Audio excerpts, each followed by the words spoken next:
가치 성장 비즈니스 가성비 전략 손현정입니다. 오늘은 미국발 어닝 쇼크에 흔들린 유통주들에 대해 알아보겠습니다. 이 글로벌 소비 둔화에 대한 우려가 커지고 있는데요. 함께 짚어보겠습니다. 지난주 뉴욕 증시의 하락 주범은 IT가 아니라 다름 아닌 소비 유통업체였습니다. 미국의 이마트라 볼 수 있는 월마트가 붙인 불에 타깃이 기름을 부었죠. 월마트의 1분기 실적이 전망치를 15%나 하회하면서 주가가 7% 가까이 급락을 했습니다. 타깃은 25%나 빠졌고요. 메이시스, 아마존 모두 18일 하루 동안만 10% 내외의 급락세를 보였습니다. 미국의 GDP의 약 70%는 소비로 구성이 되어 있습니다. 그렇기 때문에 소비자들의 소비 욕구, 소비 의지를 지수화한 이 소비자 심리 지수가 매우 중요한 지표인데요. 지금 보고 계신 게 미시건대 소비자 심리 지수로 가계 소비 동향을 나타내고 있습니다. 코로나 이후에는 크게 회복되지 않고 있는 모습이죠. 지난 13일 5월 예비치가 발표가 됐는데 10년 만에 최저치를 기록했습니다. 이러한 미국 가계 소비 심리의 위축은 물가 부담만이 아니라 경기 둔화 우려를 반영하기 시작하면서 경제 성장에 대한 의구심을 품게 합니다. 다시 말해서 소비자 심리 지수가 낮다는 건 소비 욕구와 소비 의지가 줄어든다는 걸 의미하는데요. 고물가가 기업 실적에 부정적인 영향을 끼치기 시작하면서 경기 침체의 경고음이 한층 커졌다고 할 수 있습니다. 인플레이션이 이로 인해서 연준의 금리 인상 사이클이 진행이 되었고 이로 인해 신용대출에 대한 이자 부담은 빠르게 증가하면서 이러한 부담은 미래의 가계 소비 여력을 제한하게 됩니다. 그래서 소비 축소로 이렇게 되고 소비자의 자신감이 하락하면서 결국 경기 둔화로 연결이 될 수 있는데요. 이는 증시에도 악재로 작용하면서 악순환이 이어지는 거죠. 따라서 지금 글로벌 시장에서 경고하고 있는 인플레이션과 경기 침체가 동시에 발생하는 스태그플레이션 불안감이 나오고 있는 겁니다. 지난주 뉴욕장 급락 후 월가에서는 이 경기 침체 예고가 잇따라 나오고 있습니다. 버넌스 캐피탈은 소비자들이 도전을 받고 있다라고 정리를 했고요. 또한 골드만삭스는 최고 경영자가 경기 침체와 성장 둔화 가능성을 생각해야 한다고 전했습니다. 또 FBB 캐피털 파트너스도 소매업체들을 통해서 경기 침체에 영향을 가능할 수 있다라고 전했는데요. 이처럼 미국장에서 유통주들이 폭락을 하면서 국내 시장의 유통주들에 대한 우려의 목소리가 커지고 있습니다. 그래서 오늘 체크 포인트는 이 공급난에 이어서 소비까지 흔들리는 글로벌 시장의 분위기 속에서 국내 유통주들을 점검해 봐야겠고요. 아니다, 국내 시장은 다를 수 있다, 또는 우려가 과도하다, 우리에겐 리오프닝이 남아있다라는 시각으로 봐야 하는지 체크해 보겠습니다. 가성비 전략 지금 바로 함께 하시죠.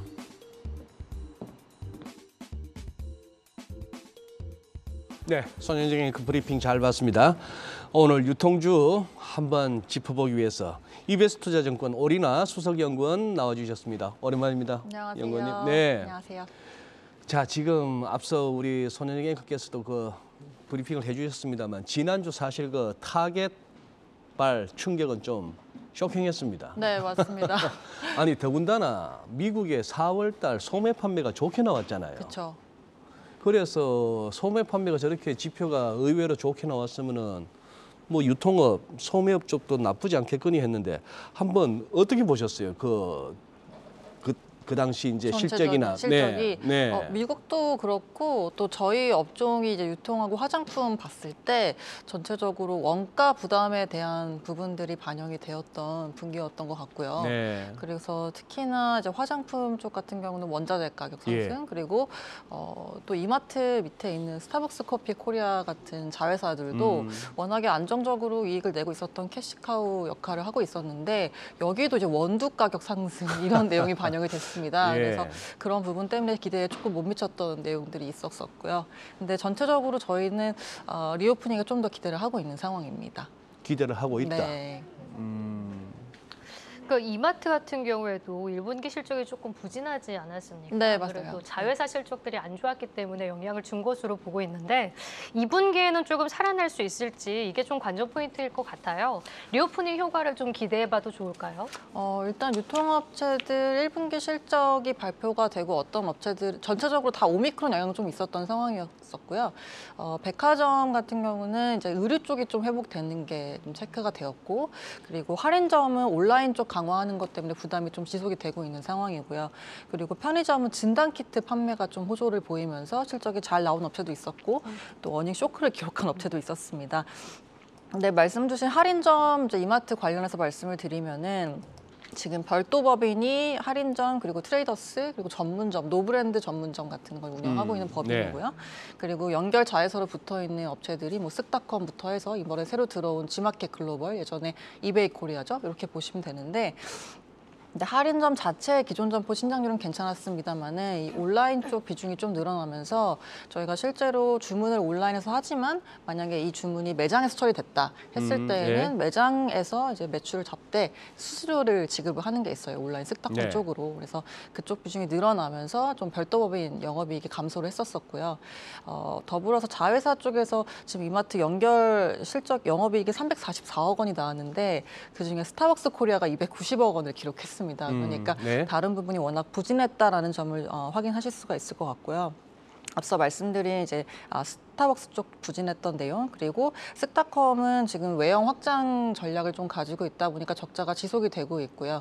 이베이 코리아 같은 경우도 원래는 그래도 안정적으로 수수료 이익을 내고 있었던 그런 사업이었는데 이번에 넘어오면서 좀 여러 가지 PMI 전략들 지금 진행하고 있다 보니까 GMV, 그러니까 거래액 같은 경우도 14% 감소를 했고요. 그리고 영업 적자로 돌아선 영향이 있었습니다. 그래서 저희는 기본적으로 할인점은 좀 좋게는 보지 않고 있고요. 네, 편의점 쪽에 좀 좋게 보고 있습니다.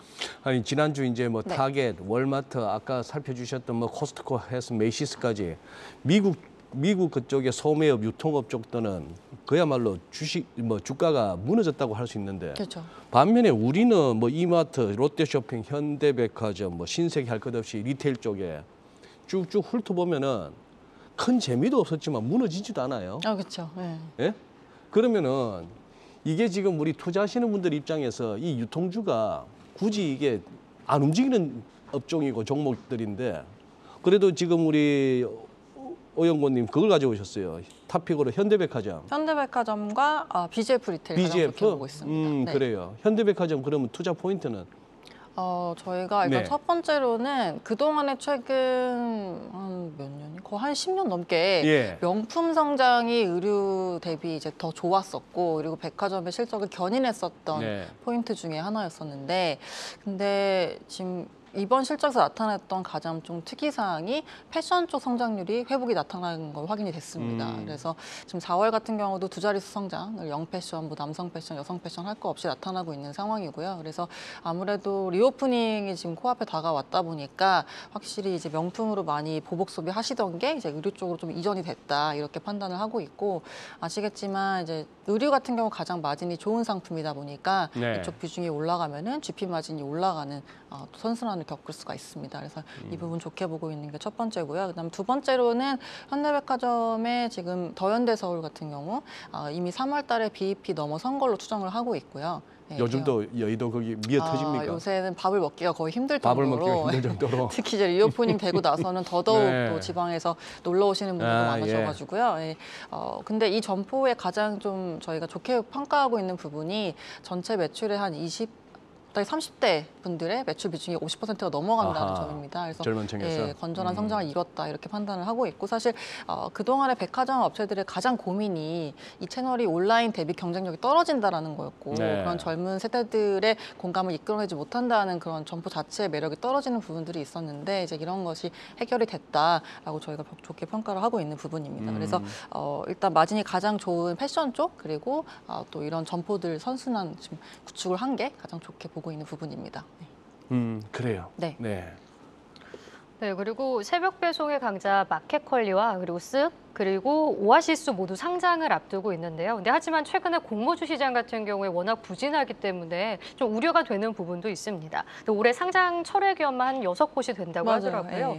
그러니까 유통주들의 올해 IPO는 좀 어떻게 관전 포인트를 정리할 수 있을까요? 일단은 가장 먼저 하기로 했던 회사가 마켓컬리이고요. 그리고 컬리의 기본적인 입장은 계획대로 추진을 하겠다라는 공식 입장이 시장이다 보니까 뭐 계속 지켜봐야 될 것으로 보고 있습니다. 근데 말씀 주신 것처럼 지난해 12월 달에 마지막으로 받았던 프리-IPO 때 가치가 4조 원이었다 보니까 저희가 상장을 이제 목표하는 타겟 시총 같은 경우는 그래도 최소 6조에서 7조 정도는 목표로 하고 진행을 할 것이다라고 보고 있는데, 근데 그렇게 했을 때 지금 컬리 예상 올해 매출액 대비해서 PSR로 봤을 때 거의 2배가 넘어가는 수준으로 타겟을 잡아야 되거든요. 근데 아시겠지만 뭐 쿠팡의 최근 뭐 주가 흐름도 그렇고 예. 글로벌 업체들, 특히나 직매입하는 업체들은 또 원가 부담이 있다 보니까 피어로 봤을 때 지금 2배 넘는 수준을 주는 게 좀 부담스럽지 않겠느냐라는 시각이 좀 지배적이고요. 그래서 이런 내용들 고려했을 때에는 뭐 근데 말씀 주신 것처럼 올해 워낙에 중간에 철회하는 업체가 많았다 보니까 좀 끝까지 지켜볼 필요는 있습니다. 예. 네, 그래요. 아 근데 SSG 신세계는 쓱으로 그냥 하면 다 알아듣습니까, 네, 시장? 쓱닷컴으로 통일이 되고 쓱닷컴으로 아, 네. HMM을 갖다 그냥 장난삼아 흠흠 했는데. 네, 이마트 내 이제 온라인 이제 쇼핑몰 쓱닷컴이구나. 쓱닷컴이라고 하고요. 네. 네. 그러면 마지막으로 네, 네. 연구님, 저기 요 리테일 쪽에 왜 GS 리테일보다 BGF를 더 좋게 보세요? 네. 지금 BGF 리테일 같은 경우 주가 레벨로 봤을 때는 17배 정도 받고 있고, 네. GS 리테일이 10배 정도 받고 있다 보니까 이제 GS 리테일이 많이 싸져 있어서 이쪽에 좀 약간 눈여겨보시는 분들이 많은 것 같은데, 근데 사업의 내용을 보시면은 이제 BGF 리테일은 편의점 사업만 운영을 하고 있고요. 네. GS 리테일 같은 경우는 지금 뭐 슈퍼마켓, 개발, H&M, 그리고 HMB죠. 예, 거기다가 뭐 온라인 쪽도 지금 강화를 많이 하고 있습니다. 그래서 특히 이제 온라인 쪽 작년에 영업 손실이 700억 정도였었거든요. 근데 올해 1분기에만 300억이 나왔어요. 네. 그러니까 작년에 거의 절반 정도 되는 수준이 올해 한 분기에만 나왔다라고 보시면 되는데, 지금 롯데나 뭐 헬로네이처 같은 경우 온라인에서 좀 발을 빼겠다고 하는 상황이다 보니까 이번 기회가 마지막이다. 온라인 시장에 들어갈 수 있는 그런 마지막 기회다라고 생각하고 좀 많이 드라이브를 걸고 있는 상황입니다. 그래서 이렇게 됐을 때 사실 적자 규모가 그렇게 줄어들기는 좀 쉽지는 않을 것 같아서 리오프닝 관련해서 유동인구 증가하고 2분기, 3분기 성수기 효과를 제대로 누릴 수 있는 업체는 퓨어 플레이어가 훨씬 더 유리하다 이렇게 판단을 하고 있고요. 네. 그래서 워낙에 또 GS 리테일 싸져 있다 보니까 관심들은 많으신데 이제 실적 모멘텀이 좀 약한 게 약점이다 이렇게 판단하고 있습니다. 그렇게 보고 네. 계시다. 예, 알겠습니다. 조금 더 여쭤보고 싶은 게 있는데 시간 관계상 오늘 여기서 드릴게요. 네, 고맙습니다.